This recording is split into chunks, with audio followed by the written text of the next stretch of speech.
Handspans, the 9th of March, 2025.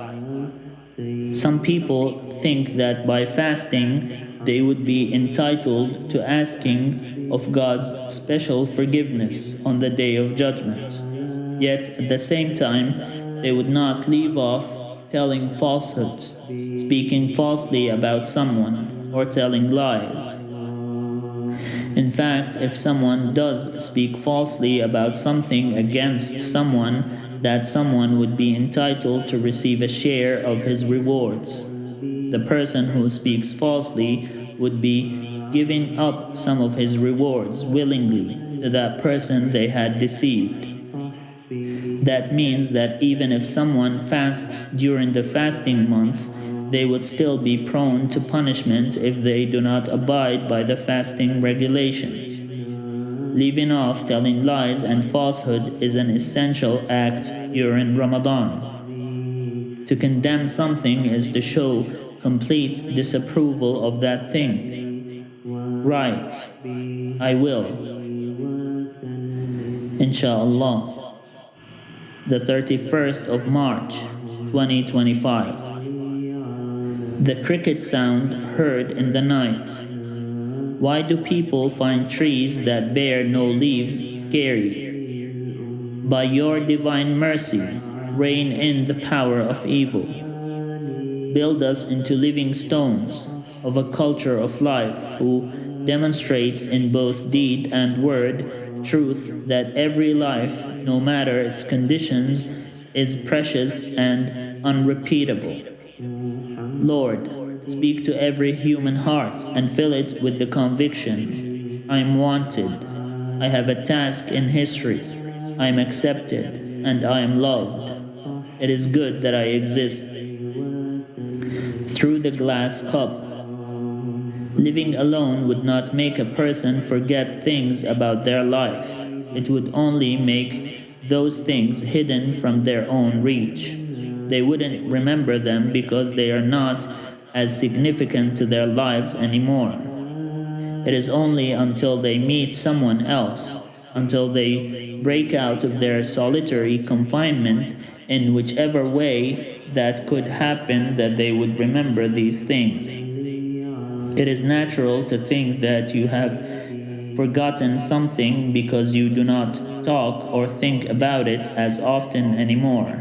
It is natural that you would be surprised that you still remember it when you bring the topic up to someone else. If you live alone, you will forget things from your past which do not pertain to your solitary life. When you meet someone and there is an opportunity for a topic to be opened, your memory would serve as a means of starting a conversation, even about things you thought you had forgotten. Say hi.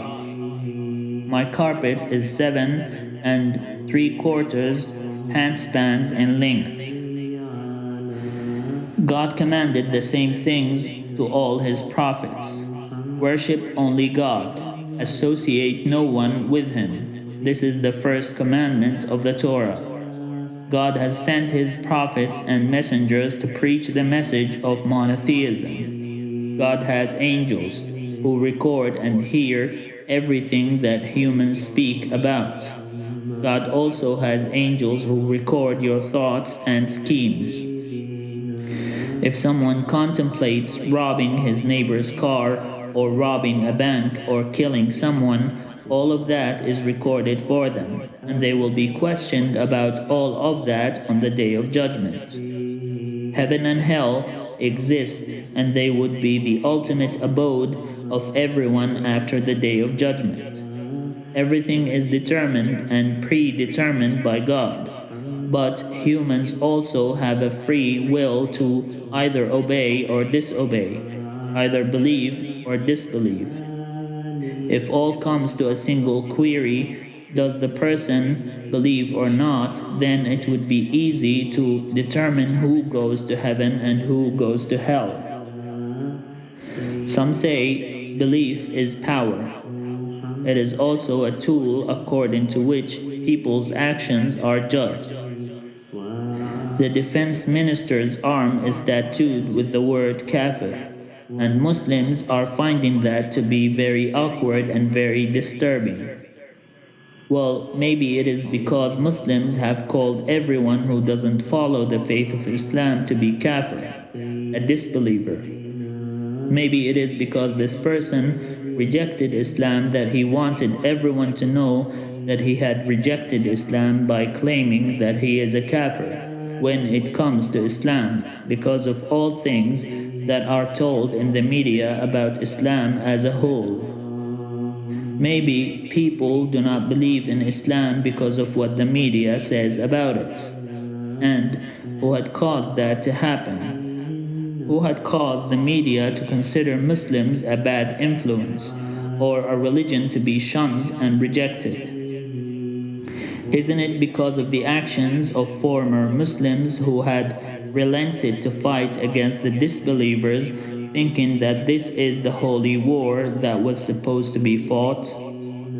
A holy war similar to the Christian Crusades, right? In the Crusades, it was a single pope who legislated the Crusades and commanded that people march towards Jerusalem and take it by force. In Muslim holy wars, most Muslim sheikhs would call people to war against disbelievers. In any event, anyone who is not a follower of Islam is considered kafir, or a disbeliever, which is not true.